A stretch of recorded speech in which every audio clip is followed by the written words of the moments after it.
today. This video is called Always Glow Up Queen. Talking to myself and anyone else who needs it as a black woman, a woman of color. From the urban dysphoria, we deal and overcome with so many obstacles that you can't even explain to everyone because things are happening so fast. So I just wanted to talk about how I usually restructure and overcome things and how ultimately it's always a glow up. The first thing I like to do is just reset, just like a whole mental reset. So I'm in my 30s now and I've overcame so much, so I like to always think about how much I've overcame, all the adventures and things I've learned in the past, and just being okay with where I'm at now.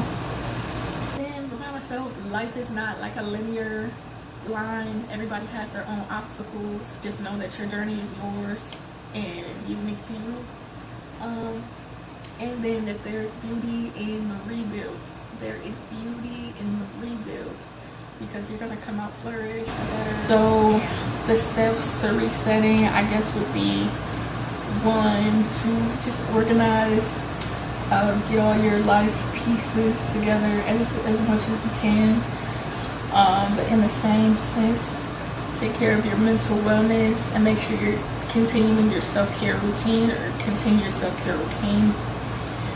When all of the mess and chaos happens, you have to keep yourself together so that you can continue to move forward. So I think about next steps. I try to think about, even though it's hardships right now, it might be chaotic, it might be painful, emotionally, everything, just always think about like what could be next, what do you want, what's that dream. The next thing I like to do is prioritize.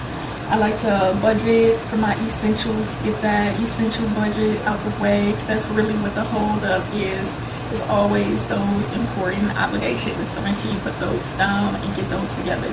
Don't forget to care for and reward yourself as well, especially women of color, just having so many things against us. Sometimes we're used to just torture, just nothing. Just make sure you have those little things that can cheer you up. For me, it's like coffee. I'm going to get like a cup of coffee. And I also write down, maybe not right away, but once I get a minute and get like the essentials situated, I like to write down my financial short-term and long-term goals. Just things that I want to work towards after I get over that big, the worst of it. I also prioritize my self-care routine. Like for me, a self-care routine in the mornings, I always do gratitude or pray or meditate and just think about how blessed I am. I deal with NMO, so I've had struggles with walking, using my fingers, my arms, and seeing. So I am always giving a good, hearty prayer and just being thankful that life has just bestowed itself upon me. And one teacher was telling me about, even when you're done folding clothes, to give yourself a pat on the back about that. Just those everyday things, because those keep us going. Another priority is my joy, staying happy, make sure you stay inspired. Uplifting videos. I was just sent like a lot of uplifting audios that were just awesome. Uplifting music and conversations with people who are also positive or on the same wavelength. It's just good to talk to. So I prioritize the things that are in my day-to-day. I think about my goals that I have on my mind. For me, I have a graduate school where I have a research paper I plan to finish. I'm either going to submit it to a journal or perhaps use it as my thesis for my graduate application. An African American Studies professor had even given me some advice as well, wanting to go into medical anthropology, that I should look into medical or community outreach organizations to get a small job or volunteer at that could add to my application. I want to start preparing to submit applications by the end of the year as well. It's such a scary ordeal. But really, once I get down what I want to study for sure, where I want to study, maybe reach out to some of their pandemic mentors for telling me, and then just kind of start. But I feel like I'm not quite prepared yet, but I want to just keep saying it and pushing for it. The next goal is, I have a lot of hobbies and they always keep me uplifted too. Like, I have an art project that I'm working on. I will share that in a video that I want to finish. And I'm also finishing this book here, which is really it's a nonfiction. It's about grief. It's kind of gets into grief, and so that's fitting. It wasn't even on purpose, but I'm reading right now. So that goal is just getting situated with my health checkups. I've been really good at monitoring my stress because that affects my health, but then I have to catch up with my appointments.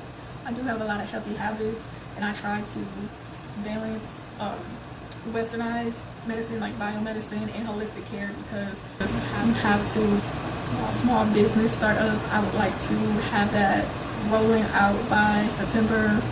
Not only is that my birthday month, but it would just be, it's low maintenance, and it's just going to benefit me and my other goals that I like to do down the line. The next thing is to stay connected. Usually when I'm in this rebuilding phase, I'm very like MIA, I like ducked out, just because I'm just trying to get all this stuff situated. But also opposingly, just staying connected to people who are positive and who help, it's just going to give me more inspiration. So I have like my cousin Lorraine. She's an entrepreneur, she does holistic care, and she's married, so she's very inspirational to me. And then I have my academic mentors that I'm going to reach out about the paper and grad school goal. And then I have my previous employer, Ellen. She's another mentor who I'm going to reconnect with, just because she always has great life advice. And also she might connect me to a research assignment, my business friends, and about the business opportunity that I want to do by September. So I want to keep in contact with them. So these are just like things I have in my head to just keep me motivated, people to reach out to, and just keep positive conversations kind of going. So I know it's really hard to start over. Stuff just gets jumbled amok and just be all over the place. People might not understand. But just starting from those square ones, getting your like essentials together, and then having those big goals in mind are all going to just push you through this rough patch, and you're gonna come out on the other side even better.